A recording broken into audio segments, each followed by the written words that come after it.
Audio Jungle.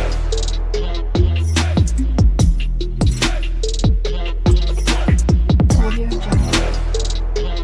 Hey guys, இந்த வீடியோவிலேருந்து நம்ம வந்து பிஹெச்பியில் வந்து இன்னும் கொஞ்சம் செக்யூரிட்டியாக நிறைய விஷயங்கள் பண்ணணும். இப்போ நம்ம பண்ணது எல்லாமே பார்த்தீங்க அப்படின்னா செக்யூர் இல்லாத விஷயம். ஸோ இப்போ நம்ம வெப்சைட்டை யாராச்சும் ஹேக் பண்ணணும் அப்படின்னு நினச்சாங்க அப்படின்னா ஈஸியாக ஹேக் பண்ணலாம்.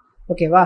ஸோ ஹேக் பண்ணாங்க அப்படின்னா டேட்டா பேஸ் உள்ளே இருக்கிற டீட்டெயில்ஸ் எல்லாமே வந்து ஈஸியாக எடுக்கலாம். பிகாஸ் வந்து நம்ம டேட்டா பேஸில் பார்த்தீங்க அப்படின்னா டோட்டலாக வந்து எப்படி இருக்கும், எல்லா டீட்டெயில்ஸும் வந்து பிளாங்காக இருக்கும். இப்போ நம்ம லோக்கல் ஹோஸ்ட்லேருந்து பார்த்தோம் அப்படின்னா பிஹெச்பி அட்மினில் இப்போ யாராச்சும் நம்மளோட டேட்டா பேஸ் ஹேக் பண்ணிட்டாங்கன்னு வச்சுப்போமே. ஹேக் பண்ணிட்டாங்க அப்படின்னா அவங்க ஒரு யூஸரோட பாஸ்வேர்டை பார்க்கணும் அப்படின்னா சிம்பிளாக தெரியும். கரெக்டாக இது வந்து என்கிரிப்ட் ஆகலை, என்கிரிப்ட் பண்ணல, சொல்லப்போனால் நம்ம வந்து ஒன்றுமே பண்ணலை. ஓகேவா? ஸோ நம்ம வந்து ஃபுல்லாக வந்து நிறைய விஷயங்கள் பண்ணாமல் வச்சுருக்கோம். ஸோ இந்த வீடியோலேருந்து நம்ம என்ன பார்க்க போகிறோம் அப்படின்னா இந்த மாதிரி வந்து பிஹெச்பியில் செக்யூரிட்டிக்கு என்ன பண்ணலாம். இந்த மாதிரி நீங்கள் கேள்விப்பட்டிருப்பீங்க எஸ்கியூஎல் இன்ஜெக்ஷன்ஸ், இப்போல்லாம் நீங்கள் வந்து கேள்விப்பட்டிருப்பீங்க. ஸோ இதெல்லாம் எப்படி தடுக்கலாம் அப்படிங்கிறத பார்க்க போகிறோம். ஸோ அதுக்கப்புறம் வந்து ஆப்ஜெக்ட் ஓரியன்டட் ப்ரோக்ராமிங். ஓகேவா? ஸோ இந்த ஊப்ஸ் அப்படின்னு சொல்லுவாங்க. இந்த கான்செப்ட் வந்து நீங்கள் நிறைய கேள்விப்பட்டிருப்பீங்க. பட் இது வரைக்கும் வந்து சில பேருக்கு தெரிஞ்சிருக்கலாம், சில பேருக்கு தெரிஞ்சிருக்காது. ஸோ தெரியாதவங்களுக்கு இந்த வந்து ஆப்ஜெக்ட் ஓரியன்டட் ப்ரோக்ராமிங்னா என்ன, அது உள்ளே இருக்கிற கான்செப்ட்ஸு, இந்த கிளாஸ் ஆப்ஜெக்ட் அப்படின்னு சொல்லி நிறையா கான்செப்ட் இருக்கும். அது உள்ளே இருக்கிற கான்செப்ட்ஸ் அப்படின்னு சொல்லிட்டு உங்களுக்கு வந்து எல்லாமே சொல்லித்தரப்போகிறேன். ஸோ அடுத்து ஒரு 10 to 15 வீடியோஸில் இந்த கான்செப்ட் தான் இருக்கும். நம்ம எந்த ஒரு ப்ராஜெக்டில் எதுவும் பண்ண மாட்டோம். ஓகேவா? இந்த கான்செப்ட் பேஸ் பண்ணி தான் இருக்கும். அதுக்கப்புறமா தான் நான் சொன்ன மாதிரி நம்ம வந்து ஒரு பெரிய பிளாக் மாதிரி ஒரு பெரிய கான்செப்ட் பண்ணுவோம்.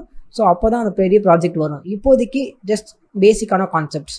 ஸோ இப்போ இந்த வீடியோவில் நம்ம என்ன பார்க்கலாம் அப்படின்னா எஸ்கியூஎல் இன்ஜெக்ஷனை எப்படி தடுக்கலாம் அப்படிங்கிறத பார்க்க போகிறோம். ஸோ எஸ்கியூஎல் இன்ஜெக்ஷன் அப்படின்னா என்ன அப்படின்னா பேசிக்காக இப்போ நம்மக்கிட்ட வந்து இந்த எஸ்கியூஎல் கமாண்ட்ஸ் இருக்குது. கரெக்டாக? இது வந்து ஒரு எஸ்கியூஎல் கமாண்ட். இப்போ இந்த அப்டேட்டு இந்த இன்சர்ட்டு இந்த மாதிரி வந்து இது வந்து எஸ்கியூஎல் கமாண்ட். இப்போது உங்களுக்கு வந்து பார்த்தீங்க அப்படின்னா ட்ராப் டேபிள் அப்படின்னு சொல்லிட்டு ஒரு கமாண்ட் இருக்குது. ஓகேவா? இப்போது நான் காட்டுறேன் உங்களுக்கு. இந்த ட்ராப் டேபிள் அப்படிங்கிற இந்த கமாண்ட் வந்து இப்போது மேபி இந்த மாதிரி வேணாம், வேறு ஏதாச்சும் ஒரு ஓகே இதில் வந்து நிறையா இருக்குல்ல. இப்போது இதில் வந்து ஜஸ்ட்டு லாரவல் அப்படிங்கிற ஒரு டேட்டா பேஸு. இப்போ இதில் வந்து பார்த்தீங்க அப்படின்னா மேபி பாஸ்வேர்ட் ரீசெட்ஸ் அப்படின்னு சொல்லிட்டு ஒரு டேபிள் இருக்குது. ஓகேவா?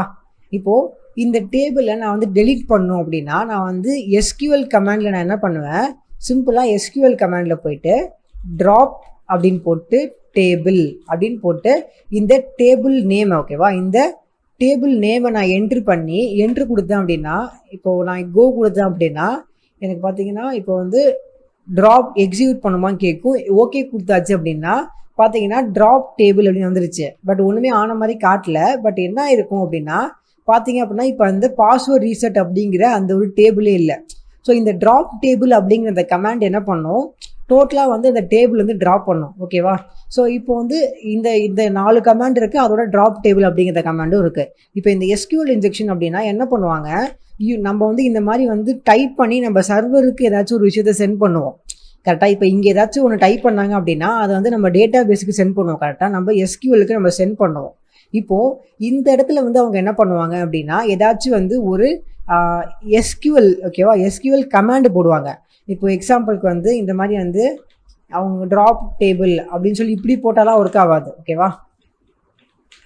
இப்படி போட்டாலாம் ஒர்க் ஆகாது.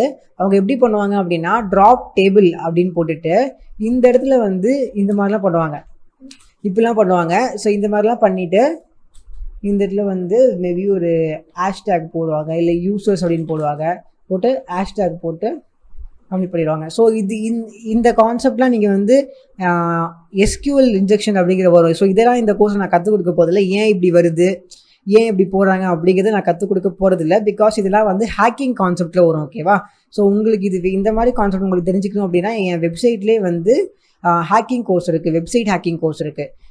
இந்த கோர்ஸ் இருக்குது. இதில் வந்து இதை பற்றிலாம் கிளியராக இருக்கும். இப்போதைக்கு இந்த மாதிரி ஒரு கமாண்ட் போடுவாங்க. இப்படி போட்டு அவங்க வந்து ஓகே கொடுத்தாங்க அப்படின்னா இது சர்வருக்கு சென்ட் ஆச்சு அப்படின்னா இந்த எஸ்கியூஎல் வந்து அப்படியே ரன் ஆகும். ஓகேவா? இது ரன் ஆச்சு அப்படின்னா என்ன ஆகும், அடுத்த செகண்டே வந்து டோட்டலாக வந்து நம்மளோட டேபிள் எல்லாமே டெலீட் ஆயிரும். ஓகேவா? கிட்டத்தட்ட வந்து நம்மளோட சர்வரே டோட்டலாக ஹேக் ஆகிறதுக்கு சம்பவம். ஓகேவா? ஸோ இந்த மாதிரி வந்து எதுவுமே நடக்காமல் இருக்கணுங்கிறதுக்காக தான் நம்ம வந்து எஸ்கியூஎலுக்கு வந்து ப்ரிவென்ஷன் பண்ணணும். ஓகேவா. இப்போ நம்ம இப்படி போட்டோம் அப்படின்னா இந்த கமாண்ட் வந்து டேரெக்டாக வந்து சென்ட் ஆயிரும். ஓகேவா.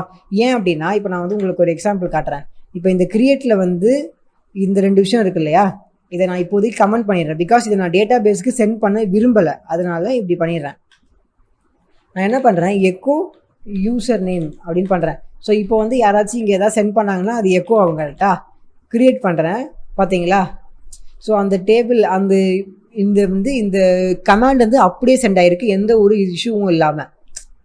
ஸோ இது வந்து இப்போ இந்த டைமில் டேட்டா பேஸ் சென்ட் ஆகிருந்துச்சு அப்படின்னா டோட்டலாக வந்து ஹேக் ஆகிருக்கும். ஓகேவா.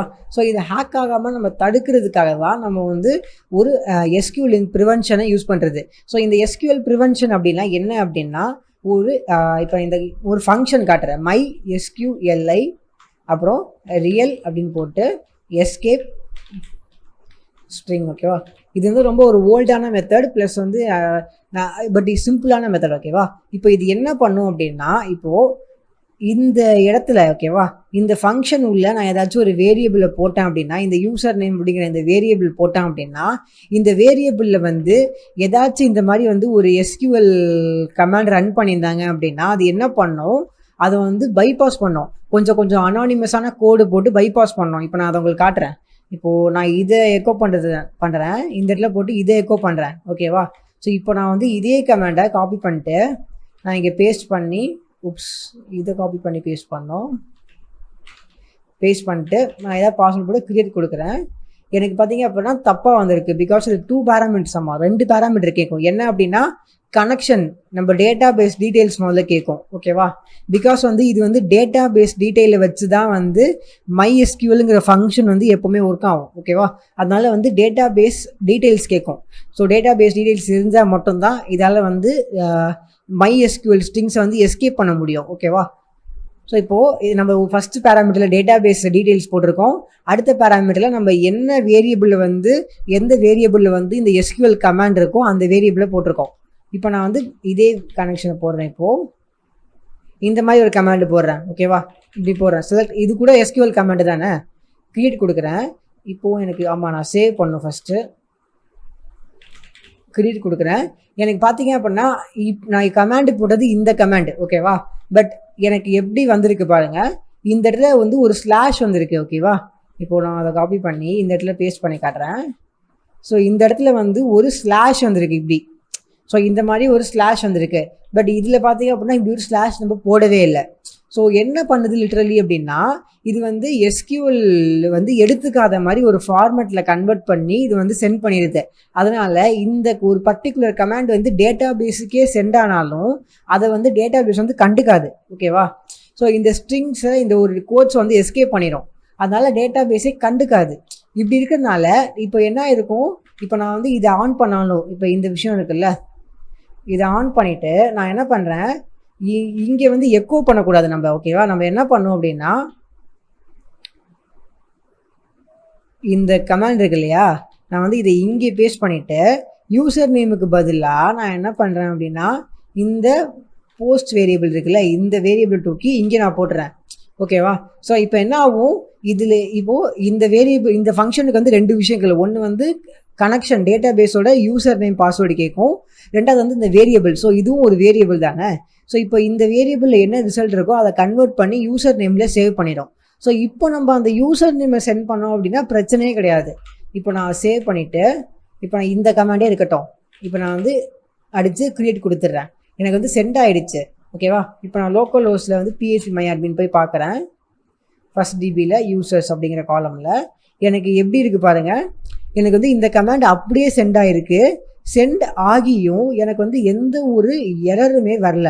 ஓகேவா. சென்ட் ஆகியும் எனக்கு எந்த ஒரு ப்ராப்ளமுமே வரல.